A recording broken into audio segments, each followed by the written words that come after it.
Namaste. Welcome to the UPSC podcast channel. Today in our series of Class 9th NCERT Contemporary India, we will discuss Chapter 6, Population.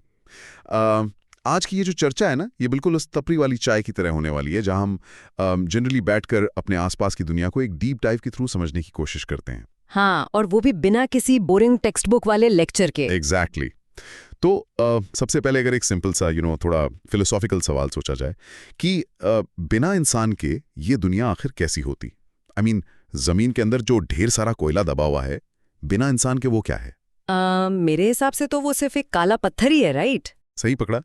जब इंसान ने अपनी technology अपना दिमाग और मेहनत लगाई, तब जाकर वो काला पत्थर एक रिसोर्स बना।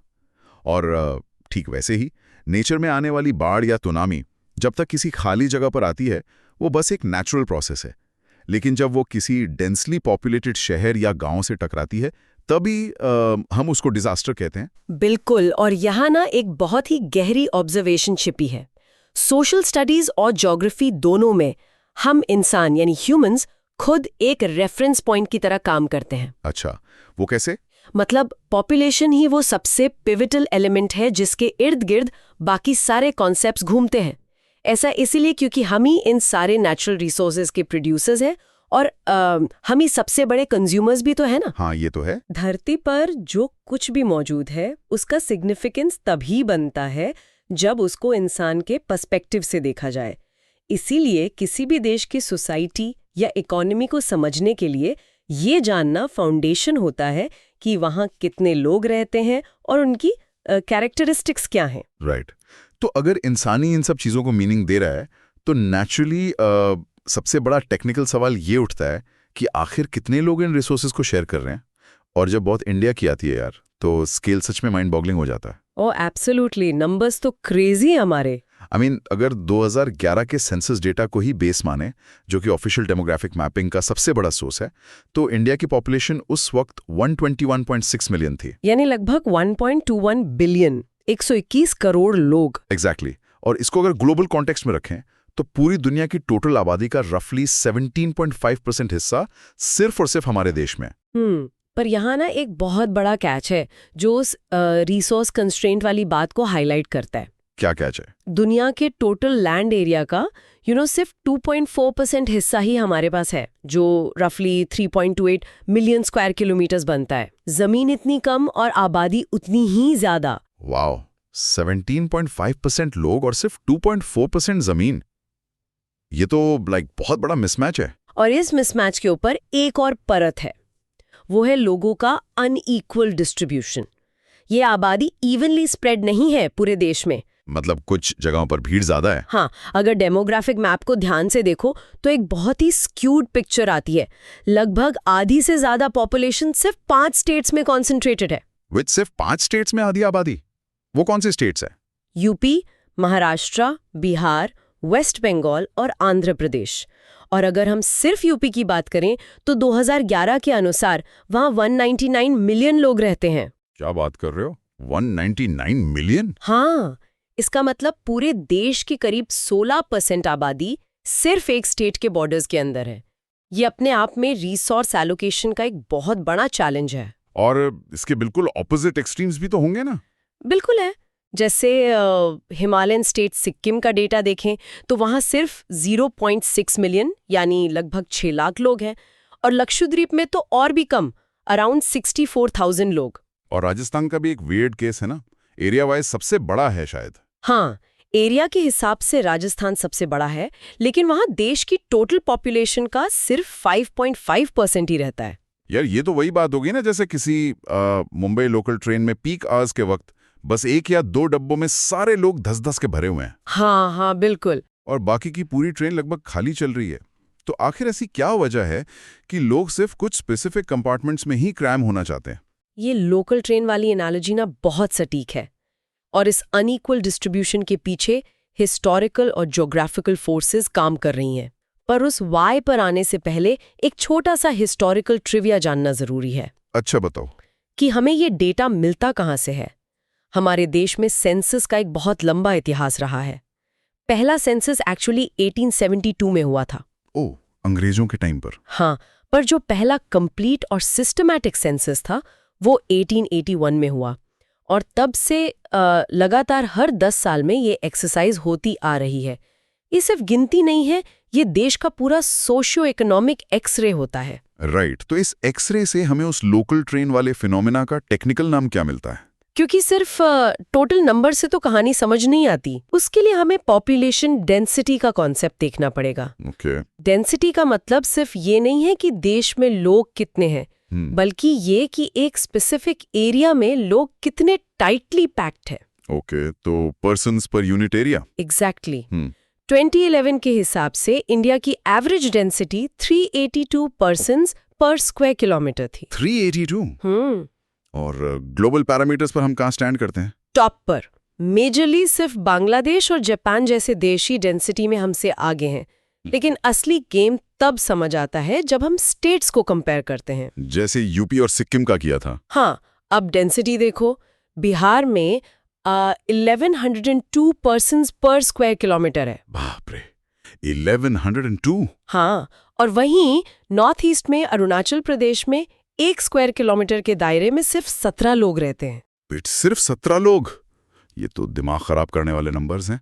मतलब एक ही इमेजिनरी स्क्वायर किलोमीटर के डब्बे में बिहार में 1100 लोग compete कर रहे हैं पानी और घर के लिए, और अरुणाचल में सिर्फ 17? इसका मेन रीजन फ्लैट जमीन है क्या? टेरेन डेफिनेटली एक बड़ा फैक्टर है, लेकिन ये अकेला कारण नहीं है। इसको लाइवलीहुड से जोड़कर देखना पड़ेगा। नॉर्दर्न प्लेन्स जैसे यूपी, बिहार और साउथ में केरला, यहाँ फ्लैट जमीन है जो सेटलमेंट के लिए आसान है। राइट, घर जल्दी बन जाते हैं वहाँ। और सॉइल बहुत फर्टाइल है, रेनफॉल रिलायबल होती है। इंडिया हिस्टोरिकली एक एग्रेरियन सोसाइटी रही है ना। हाँ, खेती सबसे मेन काम रहा है। तो जहाँ जमीन उपजाऊ होगी, पानी मिलेगा, लोग वहीं बसेंगे, उनका सर्वाइवल उस पर टिका है। वहीं अगर हिमालयन रीजन या पेनिनसुलर प्लेटो को देखो तो टेरेन रगड है, हार्श क्लाइमेट है, तो वहाँ रोड्स और इंडस्ट्रीज बनाना महंगा पड़ता होगा। बिल्कुल, इसीलिए वहाँ नेचुरली सेटलमेंट रिस्ट्रिक्ट हो जाता है और डेंसिटी 250 से भी नीचे चली जाती है। Make sense. लेकिन यार, जब भी मिडिल क्लास फैमिलीज में चाय पर बैठकर आबादी की बात होती है तो टेंशन डेंसिटी से ज्यादा ग्रोथ रेट पर होती है। लोग बोलते हैं पॉपुलेशन एक्सप्लोजन हो रहा है। हाँ, ये वर्ड तो बहुत यूज होता है। और रिसेंटली तो 2023 के यूएन डेटा के हिसाब से हमने चाइना को भी ओवरटेक कर लिया है। तो क्या हम सच में बहुत डेंजरस स्पीड से ग्रो कर रहे हैं अभी भी? देखो, ये एक बहुत कॉमन एंजाइटी है, लेकिन इस नैरेटिव में एक न्यूआंस मिस हो जाता है। इसको समझने के लिए एब्सोल्यूट नंबर्स और एनुअल ग्रोथ रेट का डिफरेंस देखना होगा। यानी टोटल कितने लोग बढ़े वर्सेस किस स्पीड से बढ़े। सही पकड़ा। अगर 1951 से 1981 का टाइम देखो तो पॉपुलेशन सच में बहुत तेजी से बढ़ी। 361 मिलियन से सीधा 683 मिलियन हो गई। वो तो ऑलमोस्ट डबल हो गया ना 30 साल में। हाँ, ग्रोथ रेट स्टेडीली बढ़ रहा था तब। लेकिन यहाँ एक काउंटर इंट्यूटिव डेटा पॉइंट है। 1981 के बाद से हमारा annual growth rate actually decline होना शुरू हो गया। एक मिनट, अगर 1981 के बाद से ग्रोथ रेट कम हो रहा था तो नंबर्स इतने ड्रास्टिकली क्यों शूट अप हुए? आई मीन, सिर्फ 1990s के डेकेड में हमने लगभग 182 मिलियन लोग ऐड किए। एक नया देश पैदा कर दिया हमने। हाँ, ये मैथ्स थोड़ा अजीब लगता है सुनने में। अगर स्पीड कम हो रही थी तो लोग इतने ज्यादा कैसे ऐड हो गए? ये कहीं ना कहीं फाइनेंस के उस कंपाउंड इंटरेस्ट या स्नोबॉल इफेक्ट जैसा लगता है, जिसमें अगर आपका बेस अमाउंट इतना मैसिव हो तो छोटा सा इंटरेस्ट रेट भी बहुत बड़ा एब्सोल्यूट रिटर्न देता है। गेम चेंजर है यहाँ। जब बेस 1 बिलियन के पास हो तो छोटा परसेंटेज भी टेंस ऑफ मिलियंस में एडिशन करता है। ओह, अब समझ आया। लेकिन ये रेट डिक्लाइन आना क्यों शुरू हुआ? इस डायनामिक्स को समझने के लिए 3 कंपोनेंट्स होते हैं: बर्थ रेट्स, डेथ रेट्स और माइग्रेशन।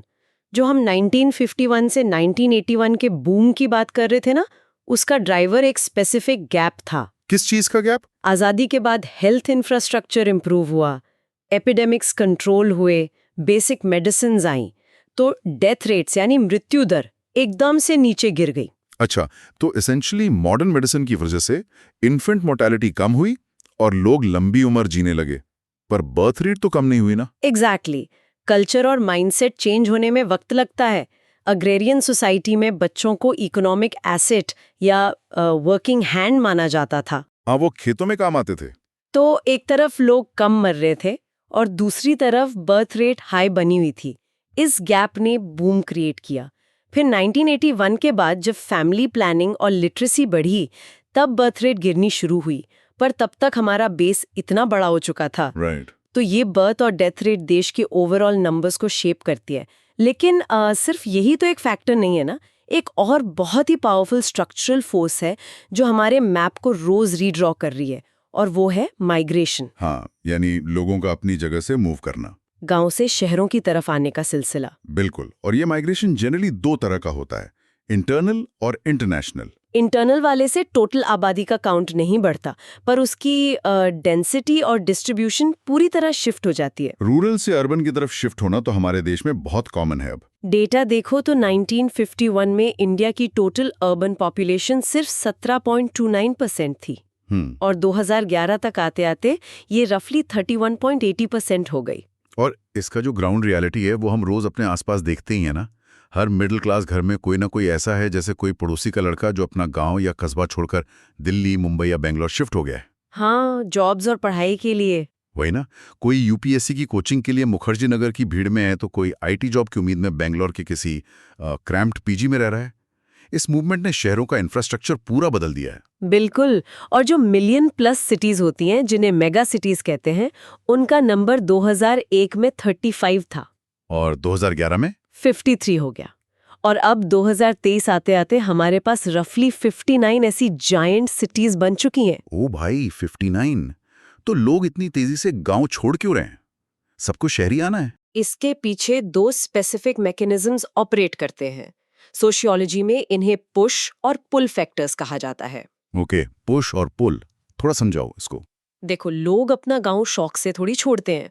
वहाँ एडवर्स इकोनॉमिक कंडीशंस होती हैं, खेती में लगातार नुकसान, गरीबी, अनएम्प्लॉयमेंट, ये चीजें उनको बाहर धकेलती हैं। ये हुआ पुश फैक्टर।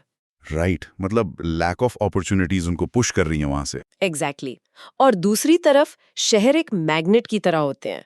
वहाँ फैक्ट्रीज हैं, बेटर हॉस्पिटल्स और कॉलेजेस हैं, ये सारी चीजें उन्हें आकर्षित करती है। ये शहरों का पुल फैक्टर है। हाँ, समझ गया। और इस पुश और पुल के चक्कर में हमारी इकोनॉमी शिफ्ट हो रही है एग्रेरियन से अर्बन इंडस्ट्रियल की तरफ। पर इस भीड़ में सबसे ज्यादा लोग कौन हैं? कौन लगते हैं तुम्हें? मुझे तो लगता है ये जो आधी अधूरी नींद में ट्रेन्स पकड़ रहे हैं, कॉम्पिटिटिव एग्जाम्स दे रहे हैं, ये हमारा युवा वर्ग है, स्पेशली एडोलेसेंट्स। तुम बिल्कुल सही हो। इंडियन पॉपुलेशन की सबसे डिफाइनिंग फीचर उसकी यूथफुलनेस ही है। जो एडोलेसेंट एज ग्रुप है, यानी 10 से 19 साल वाले बच्चे, वो टोटल पॉपुलेशन का 1/4 नहीं तो कम से कम 1/5 हिस्सा है। रफली 20%। ये तो बहुत बड़ा एडवांटेज हमारे पास। किसी भी डेवलपिंग इकोनॉमी के लिए यह सबसे बड़ा फ्यूचर रिसोर्स है। इन्हीं के कंधों पर आने वाले 30-40 सालों की इकोनॉमी टिकी है। पर यार, यहाँ ना ग्राउंड रियलिटी और जो टीवी वाली बातें हैं उसमें बहुत फर्क दिखता है। हम टीवी डिबेट्स में डेमोग्राफिक डिविडेंड वगैरह बहुत फ्रीली बोल देते हैं। हाँ, जैसे बस यूथ होने से सब ऑटोमेटिकली सेट हो जाएगा। वही तो। लेकिन एक्चुअली में हमारे 20% बच्चों की हालत है क्या? डेटा बताता है कि इनमें से बहुत बड़ी संख्या को प्रॉपर्ली बेसिक न्यूट्रिशन तक नहीं मिल पा रहा। अंडर नरिशमेंट एक बहुत आम प्रॉब्लम है। और स्पेशली एडोलेसेंट गर्ल्स की बात करें तो उनमें एनीमिया यानी खून की कमी एक बहुत ही सिवियर इशू है। ये तो वैसी बात हो गई ना कि हम एक बहुत ही हाई परफॉर्मेंस मैसिव इंजन बना रहे हैं, लेकिन उसमें फ्यूल सबसे कचरा क्वालिटी का डाल रहे हैं। ये इंजन और फ्यूल वाली एनालॉजी बहुत एप्ट है।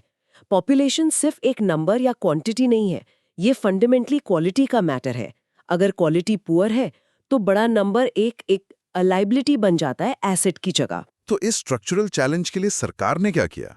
सरकार ने इसको रिकॉग्नाइज किया है और इसीलिए नेशनल पॉपुलेशन पॉलिसी यानी एनपीपी 2000 लाया गया है। हालांकि फैमिली प्लानिंग 1952 से शुरू हो गया था इंडिया में। हाँ, वो तो काफी पहले से चल रहा था। पर एनपीपी 2000 एक बहुत ही रिफाइंड और होलिस्टिक वर्जन था। इसका फोकस सिर्फ बर्थ कंट्रोल पर नहीं, बल्कि एम्पावरमेंट और ओवरऑल क्वालिटी ऑफ लाइफ पर था। तो एनपीपी 2000 के स्पेसिफिक टारगेट्स क्या थे? इसने रूट कॉज को कैसे पकड़ा? इस फ्रेमवर्क ने डेवलपमेंटल इश्यूज पर ध्यान दिया, जैसे 14 साल तक के सभी बच्चों के लिए फ्री और कंपल्सरी एजुकेशन इंश्योर करना। ओके, एजुकेशन पर फोकस। और हेल्थ के लिए? इन्फेंट मोर्टेलिटी रेट को 30 पर 1000 लाइव बर्थ से नीचे लाना, क्योंकि अगर पेरेंट्स को एश्योरेंस होगा कि बच्चा सेहतमंद रहेगा तो वो ऑटोमेटिकली ज्यादा बच्चे पैदा नहीं करेंगे एज एन इंश्योरेंस। राइट, एक सेंस ऑफ सिक्योरिटी आ जाएगी। बिल्कुल। इसके अलावा यूनिवर्सल इम्यूनाइजेशन और लड़कियों की शादी की उम्र को लीगली डिले करना भी इसके सेंट्रल पिलर्स थे। सबसे जरूरी बात, पुराने जबरदस्ती वाले मेथड्स की जगह इसे एक वॉलंटरी प्रोग्राम बनाया गया। मतलब एजुकेशन और फैसिलिटीज देकर लोगों को खुद इन्फॉर्म्ड डिसीजंस लेने के काबिल बनाना। Exactly, empowerment through awareness. तो इस डीप डाइव से बात वहीं घूम कर आ जाती है जहां से हमने शुरू किया था कि इंसानों के होने भर से दुनिया बेहतर नहीं बन जाती। जब तक एक युवा इंसान को सही न्यूट्रिशन और एजुकेशन का बेस नहीं मिलता, तब तक वो अपनी कैपेसिटी अचीव ही नहीं कर सकता। तब तक वो उस काले पत्थर की तरह है जो अभी तक रिसोर्स बना ही नहीं। बिल्कुल सही समझे तुम। और यही सिंथेसिस हमें एक बहुत ही प्रोवोकेटिव कंक्लूडिंग थॉट की तरफ ले आती है। वो क्या? आज हमने देखा कि ह्यूमन क्वालिटी ही उस पत्थर को रिसोर्स बनाती है, लेकिन आज का जो दौर है वो आर्टिफिशियल इंटेलिजेंस और रैपिड ऑटोमेशन का दौर है, राइट? हाँ, एआई तो सब जगह है। तो ऐसी दुनिया जहां रिपेटिटिव टास्क्स और मैनुअल लेबर की वैल्यू तेजी से गिर रही है, वहां सिर्फ हाईली स्किल्ड दिमाग ही रेलेवेंट रहेंगे। अच्छा, तो इसका हमारी पॉपुलेशन से क्या लिंक है? लिंक ये है कि अगर हमने अभी अपनी इस मैसिवली लार्ज एडोलेसेंट पॉपुलेशन के बेसिक हेल्थ और एजुकेशन को अर्जेंट बेसिस पर ठीक नहीं किया, तो एआई के आने वाले नए जमाने में क्या हमारी ये ह्यूज फोर्स सच में एक एसेट बन पाएगी? ओह मैन, ये तो डराने वाली बात है। या फिर क्या बिना स्किल्स और एम्प्लॉयमेंट के ये एक ऐसी अनमैनेजेबल लायबिलिटी बन जाएगी जिसको संभालना इस देश की इकोनॉमी के लिए लगभग नामुमकिन हो जाएगा? ये सोचने वाली बात है। Okay, so we hope you liked our today's discussion on Chapter 6 Population of Class 9th NCERT Contemporary India. For more such discussions on UPSC topics, subscribe to the UPSC podcast channel. Dhanyavad. Jai Hind.